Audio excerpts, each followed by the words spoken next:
नमस्कार, मैं अर्चना जौहरी आप सभी का हार्दिक स्वागत और अभिनंदन करती हूँ उस कार्यक्रम में जिसका नाम है साहित्य सरिता। पत्रिकाओं का हिंदी साहित्य में योगदान, यह है हमारा आज का विषय। और आज इस विषय पर चर्चा करने के लिए हमारे स्टूडियो में मौजूद हैं, मैं आपका परिचय करा दूं, साहित्यकार, पत्रकार, कवि और संपादक भी श्री अभिलाष अवस्थी जी। आपका बहुत बहुत स्वागत है अभिलाष जी। आप हमारे स्टूडियो में आए। आपको मैं बताऊं कि अभिलाष जी ने एक बहुत ही प्रतिष्ठित पत्रिका धर्मयुग में उप संपादक के रूप में अपनी शुरुआत की थी। उसके बाद उन्होंने एक बहुत लंबा सफ़र तय किया, बहुत सारे पत्र पत्रिकाओं में संपादन किया, साथ ही साथ अपनी रचना धर्मिता को, अपनी रचनात्मकता को भी रखते हुए आगे बढ़ते रहे। और अभी वो आजकल हिंद माता टाइम्स नाम की पत्रिका का संपादन कर रहे हैं और कई चैनलों के चैनल हेड्स भी रह चुके हैं। आज हमारे बीच मौजूद हैं। आपका एक बार फिर से आभार अभिलाष जी।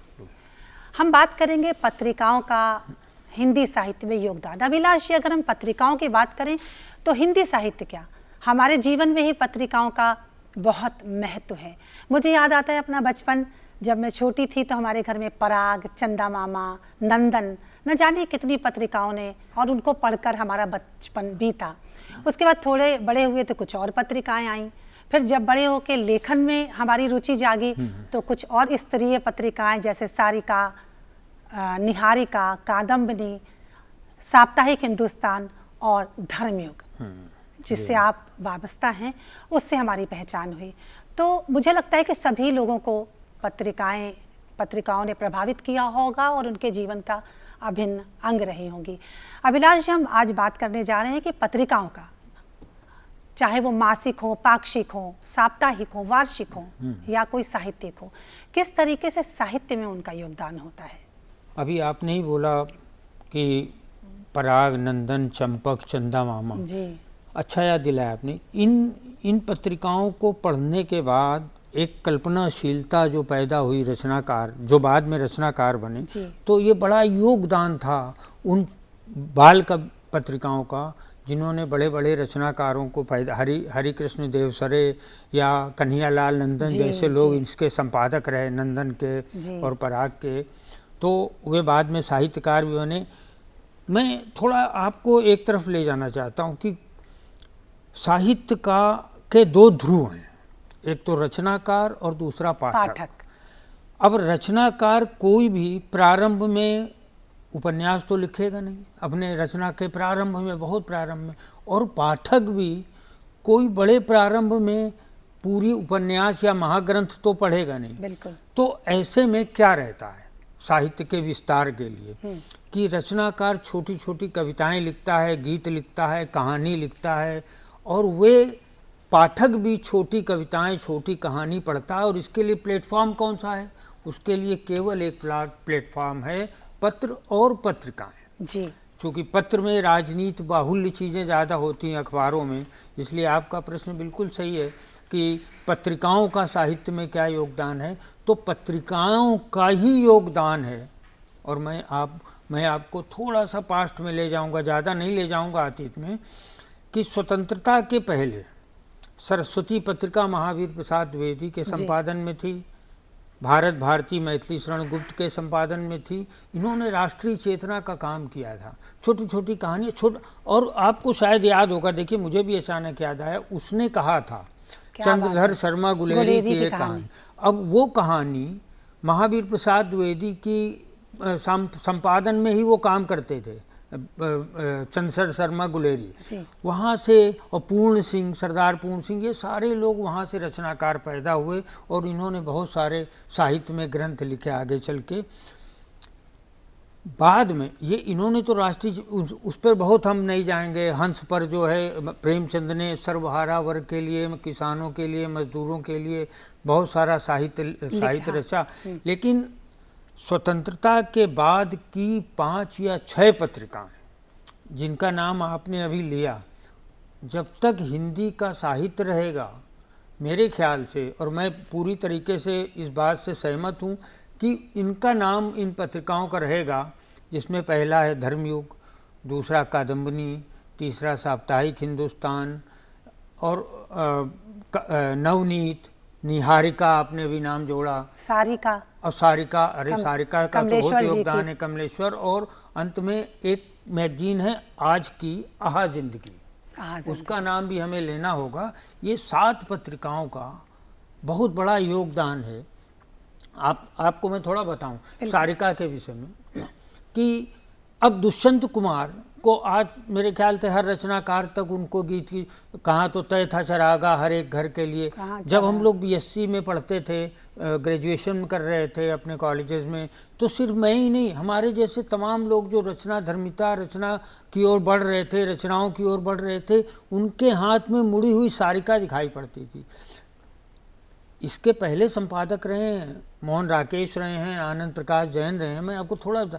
लेकिन जैसे ही कमलेश्वर के हाथ में आई पत्रिका, वैसे ही उसका स्वरूप बदल गया, निजी जिंदगी से जोड़ दिया उन्होंने। अब रोटी से, पहले क्या था, कहानी या साहित्य क्या था, राजा रानी से शुरू होती थी, फिर वो नायक नायिका से जुड़ी, फिर रोमांस तक पहुंची, प्रेम, ठीक है, ये सब जरूरी तत्व थे, कहानी का ये भी है। उसने कहा था मैं रोमांस ही, लेकिन रोटी से, व्यवस्था से, बेरोजगारी समस्याओं से, बेरोजगारी से, इनसे कमलेश्वर ने जोड़ा और समानांतर कहानी आंदोलन छेड़ा। ये हिंदी साहित्य, अब आप यहीं से देखिए कि पत्रिका का कितना योग, हिंदी साहित्य का आंदोलन, समानांतर आंदोलन को उन्होंने जन्म दिया और बहुत सारे साहित्यकार उसमें, कामतानाथ जैसे लोग पैदा हुए, राजेंद्र राव जैसे लोग पैदा हुए, और नए कहानीकार, नए कवि, वो सब उसमें बाहर आए। बाद में कुछ पत्रिकाएं हैं जिनका संक्षेप में नाम इसलिए लेना पड़ेगा, जैसे ज्ञानोदय, नया ज्ञानोदय, या हंस को बाद में चलाया राजेंद्र यादव ने, या एक पाखी है और एक परिकथा। ये 4-5 जो साहित्य की हैं पत्रिकाएं, इनका योगदान है साहित्य के साथ, बहुत योगदान है। लेकिन इनके पास बहुत बड़े प्रकाशक नहीं है, इनका पाठक वर्ग बहुत इसलिए नहीं बन पाता है कि इनके पास प्रचार और प्रसार के माध्यम ज़्यादा नहीं। टाइम्स ऑफ इंडिया है, हिंदुस्तान टाइम्स नहीं है। तो अभी जो आहा जिंदगी, अच्छा एक बड़ी और ताजुब की, अचानक देखिए, ये प्रश्न मैं यहीं ख़त्म करूँगा कि धर्मयुग पत्रिका जिसने इस साहित्य को समाज से जोड़ने में महती और प्रथम नंबर की भूमिका निभाई, वहीं के 2 प्रोडक्ट, धर्मवीर भारती के 2 प्रोडक्ट, रविंद्र कालिया ने नया ज्ञानोदय का संपादन किया और धर्मयुग के ही आलोक श्रीवास्तव ने आहा जिंदगी का संपादन किया।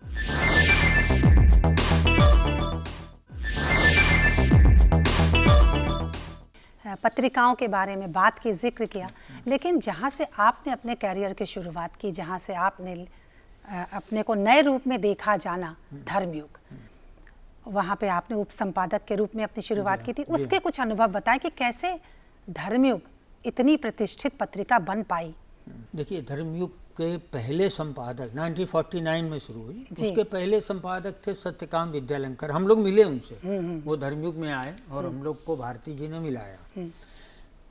धर्मयुग को धर्मयुग ही नहीं, भारतवर्ष का आईना बनाने में जो प्रथम और अंतिम भूमिका रही, वो डॉक्टर धर्मवीर भारती की रही। अब धर्मवीर भारती का चयन क्या था, राम अवतार चेतन, मनमोहन सरल, गणेश मंत्री, अब सुरेश उपाध्याय जैसे बहुत जो बड़े कवि हैं, वो उनके उप संपादक रहे हैं। एसपी सिंह, जिन्होंने पहला आज तक चैनल 20 मिनट में शुरू किया था, आज तक के फाउंडर थे, वो उनके उप संपादक रहे हैं। उदयन शर्मा उनके उप संपादक रहे हैं। तो भारती जी पहले तो फ्रेश जर्नलिस्ट को तलाश करते थे। मैं अपनी बात, चूँकि आपने की, मैं अपनी ज़्यादा नहीं करना चाहता, मैंने भी पत्रकारिता इसके पहले कभी की ही नहीं थी, मैंने सीधे धर्मयुग से ही पत्रकारिता शुरू की। तो उनका जो चयन रहता था, और दूसरा उन्होंने पत्रकारिता में विधाएं पैदा की, जैसे महिला जगत, जैसे बाल जगत। अब बाल जगत में उन्होंने बच्चों के प्रेरक प्रसंगों को लाना शुरू किया, महिला जगत लाना शुरू किया, फिल्म हर संसार एक निकलता था, संचार माध्यम निकलता था। और महिला जगत में उन्होंने प्रमोट कर, रेखा सप्रू जो सप्रू की बेटी फिल्म की, उन्होंने राइटर्स भी बहुत ऐसे पैदा किए जो मूलतः लेखक नहीं थे। उनको उन्होंने बोला आप अपनी ही शैली में लिखो। ये रीता भादुड़ी की रूमा जी, वो ऐसा उनका लेखन था, लेकिन उनको वो लेखन चलता था, वो कहते थे ऐसा ही लेख। तो उनका जो कुशल संपादन था वो ये था कि हर 2 या 3 पृष्ठों के बाद लेखक का बदलना।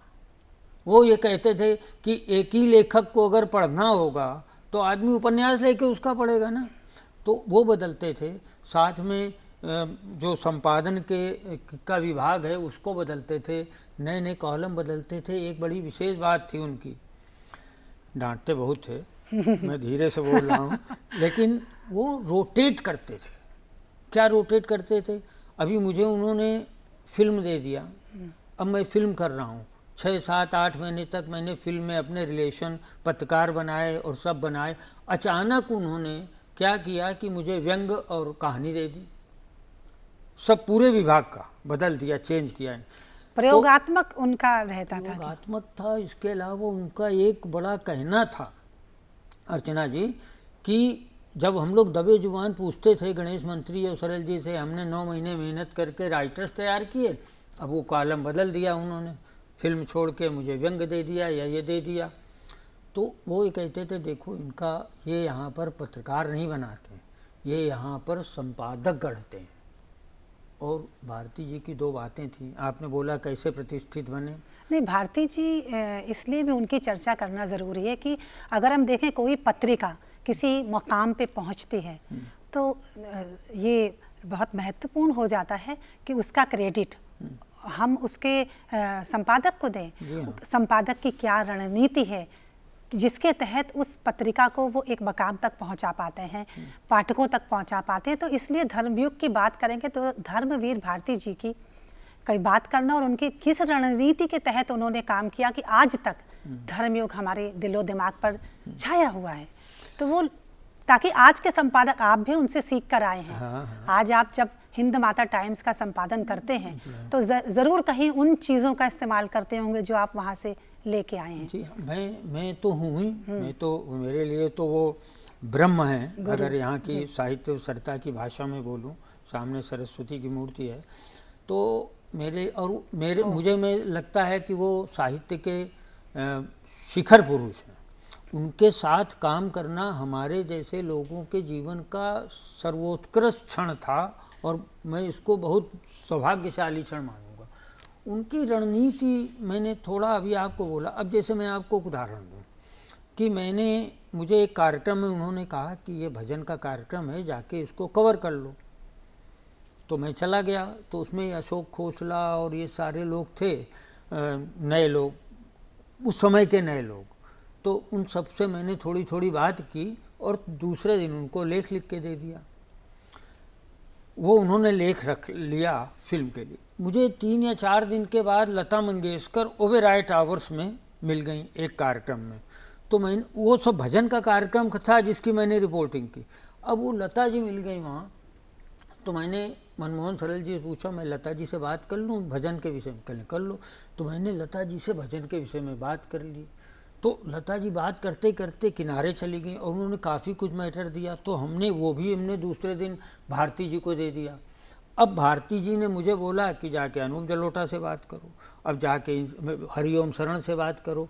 तो एक छोटी सी जो स्टोरी थी उसको उन्होंने कवर स्टोरी बना दिया और उसका नाम दिया। और वो जनवरी का महीना था, 1 जनवरी कि नया वर्ष भजन वर्ष, मुझे अब तक याद है। और उसमें उन्होंने वो कवर स्टोरी दी।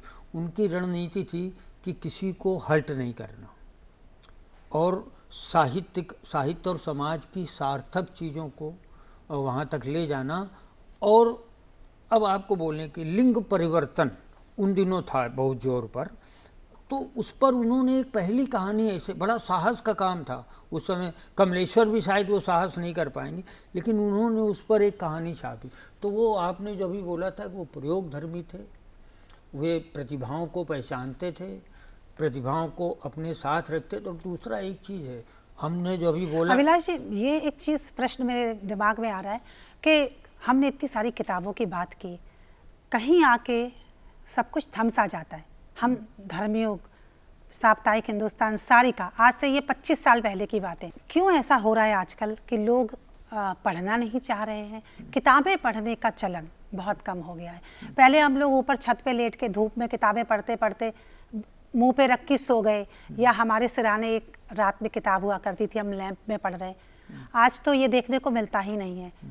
ऐसा लगता है कि किताबें जैसे कहीं लुप्त होती जा रही हैं। तो क्या आपको ऐसा लगता है कि किताबें पढ़ने का चलन कम हो रहा है, और अगर हो रहा है तो क्या है इसका उपाय? नहीं, ये बात सही है आपकी जी। बल्कि जब ये टीवी चैनल्स आए थे तब एक सर्वे अमेरिका में कराया गया था, तो उसमें ये तय किया गया था कि इलेक्ट्रॉनिक मीडिया के आने से प्रिंट मीडिया में क्या फ़र्क पड़ा। क्योंकि मैं पत्रकार हूँ तो ये बात भी साहित्य से जोड़ के तो देखा, उसमें कोई फ़र्क नहीं पड़ा, बल्कि टीवी के आने से प्रिंट मीडिया में सर्कुलेशन बढ़ गया था। अच्छा। हाँ, और अभी भी आप देखिए तो प्रकाशन समूह बढ़ गए हैं। ये बात सही है कि हैबिट में, अब देखिए क्या है कि जैसे आप लिखती हैं या दूसरे तमाम लोग लिखते हैं, तो साहित्य कम नहीं हुआ है, रीडेबिलिटी ज़रूर कम हो गई है। इसलिए कम हो गई है कि जो चीज़ हम पढ़कर जानना चाहते थे वो अब हम देख कर जान रहे हैं। टेलीविज़न, अब भगवती चरण वर्मा का सीरियल है रिश्ते, अब वो है उपन्यास, हमने उपन्यास पढ़ा था, बाद में मुझे वही मिला और उस पर सीरियल बना, दीप्ति नवल उसमें काम कर रही थी। तो साहित्य सेलुलाइट पे जा रहा है, साहित्य वेबसाइट्स पे जा रहा है, इंटरनेट पे जा रहा है, साहित्य अब तो और वेब सीरीज़ वगैरह भी बन रही हैं। तो और ये मेरे ख्याल से हम तो इसको अच्छा परिवर्तन मानते हैं। इससे ठीक है, रीडेबिलिटी कम हमें दिखती ज़रूर है, हमें दिखता है, ये बात सही है। हमारे घरों में पुस्तकालय अवश्य था। आप सही कह रहे हैं कि शायद हम किताबें हाथ में लेकर नहीं पढ़ते हैं, लेकिन पढ़ने वाले एक क्लिक से अपने प्रिय रचनाकार को, अपने प्रिय साहित्यकार को, अपने कवि को पढ़ ही लेते हैं। तो इतना आसान हो गया है, अप्रोचेबल हो गए हैं हर लोग कि वो दृश्य हमें ज़रूर, हम उसको मिस करते हैं कि किताब लेके पढ़े हैं, लेकिन लोग पढ़ने वाले पाठक हैं और उनके लिए शायद पढ़ना और किताबें मिलना, उपलब्ध होना और आसान हो गया है। आपको याद होगा वो दौर, हम लोग लाइब्रेरी में जाके बैठ के पढ़ा करते थे। बिल्कुल। हम क्या करते हैं, हमारे घरों में लाइब्रेरी है, पुराने घरों में लाइब्रेरी है। हो सकता है उस लाइब्रेरी का आकार कम हो गया हो, नई पीढ़ी ने किताब ला के वहाँ नहीं रखी हो, लेकिन किंडल ला के रखा है। उन्होंने बगल में एक कंप्यूटर रखा है जिसमें वे साहित्य की, लिटरेचर की कई वेबसाइट्स पे जाते हैं, और ये भी सरल है, ये सहज है। हमको कोई कविता पढ़ने, लोगों की कविता पढ़ने के लिए मैं फेसबुक पे भी पढ़ लेता हूँ कई बार। जिन मित्रों को हम मिल नहीं पाते हैं, वो लखनऊ के हैं, कानपुर के हैं, मुजफ्फरनगर के हैं, तो उनकी कविता मुझे तो आपको क्या लगता है कि जो तकनीक है, इतने सारे बदलाव हुए इतने दिनों में, सामाजिक, साहित्यिक, तकनीकी, खास तौर से मैं तकनीक की बात करूँगी, तकनीकी बदलाव जो हुआ है उसने साहित्य में का फ़ायदा किया या नुकसान? फ़ायदा किया, और मैं यही चाहता हूँ, देखिए कि मैं इसका समर्थक हूँ, क्योंकि हम चाहते हैं साहित्य विस्तृत हो हिंदी का। अगर सोचिए कि अगर टीवी चैनल नहीं होते तो हमारे पास सिर्फ किताबें होती। आज वो जो छोटे छोटे राइटर्स हैं जो अपने ज़िलों में थे, गांवों में थे, हिंदी के वो थे, वो एक कविता लिख के अखबार में भेजते थे, 2 महीने में एक कविता छप जाती थी। आज उन्हीं में से बहुत सारे लोग निकल कर यहाँ आके सीरियल लिख रहे हैं। तो हिंदी का, साहित्य का, लेखन का प्रचार प्रसार टीवी सीरियल्स के माध्यम, नई टेक्निक के माध्यम से बढ़ा। वेब सीरीज़ में हमने देखा है कि बहुत सारे, अभी मेरे पास 1-2 फ़ोन आ रहे हैं कि हमको कविताओं के लिए नए लोग चाहिए, उनको आप वेब सीरीज़ बनाना है। तो वे कभी भी वहाँ जाएं, कहानीकार भी वहाँ जाएं, तो ये मेरे ख्याल से तो नई, और ये तो आएगी, ये भी जाएगी और फिर कोई और नई टेक्निक आएगी, क्योंकि परिवर्तन तो जीवन का नियम है। हम भोजपत्रों पर लिखते रहे हैं, हम वहाँ से प्रारंभ करके आज अगर हम वेब सीरीज तक आए हैं तो ये हमारे बीच में सब साहित्य ही है और विकास की डिफरेंट अवस्थाएं हैं। हम इन सब का स्वागत करते हैं।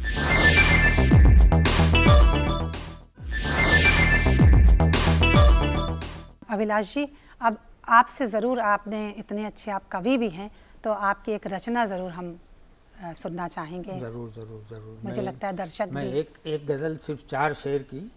तेरे जलसे में मैं शामिल नहीं था, तेरे जलसे में मैं शामिल नहीं था, तेरे जलसे में मैं शामिल नहीं था, ये मत समझो कि मैं काबिल नहीं था। क्या बात है, वाह। तेरे जलसे में मैं शामिल नहीं था, ये मत समझो कि मैं काबिल नहीं था। शेर सुनिए। वहाँ सागर नदी पनघट सभी थे। तेरे जलसे में मैं शामिल नहीं था, ये मत समझो कि मैं काबिल नहीं था। वहाँ सागर नदी पनघट सभी थे, किसी में बूंद भर भी जल नहीं था। क्या बात है। वहाँ सागर नदी पनघट सभी थे, किसी में बूंद भर भी जल नहीं था। तेरे जलसे में मैं शामिल नहीं था। और अगला शेर है, मेरे आंगन में बरसा बेतहाशा, मेरे आंगन में बरसा बेतहाशा, मेरे हिस्से में जो बादल नहीं था। वाह वाह वाह वाह। मेरे आंगन में बरसा बेतहाशा, मेरे हिस्से में जो बादल नहीं था। तेरे जलसे में मैं शामिल नहीं था, ये मत समझो कि मैं काबिल नहीं था। और आखिरी शेर है इसका, आप देखिए। तुम्हारे जिस्म में थे जिस्म कितने, तुम्हारे जिस्म में थे जिस्म कितने, तुम्हारे दिल में कोई दिल नहीं। क्या बात। कभी तो वो हंसाती हैं, कभी जी भर रुलाती हैं, जो उनको प्यार से छू लो तो फिर वो मुस्कुराती हैं। ना उन पे धूल जमने दो, किताबें रूठ जाती हैं, किताबें रूठ जाती हैं। तो पुस्तकों को, किताबों को, पत्रिकाओं को अपने दिल से लगा के रखिए, चाहे वो ई पत्रिका हो या कोई और। हमेशा खुश रहिए, आबाद रहिए। अभिलाष जी, बहुत अच्छा आपने रचना सुनाई, बहुत अच्छी हमारे साथ चर्चा की। आपका मैं एक बार फिर से अपनी तरफ से, दूरदर्शन की तरफ से और दर्शकों की तरफ से धन्यवाद देती हूँ।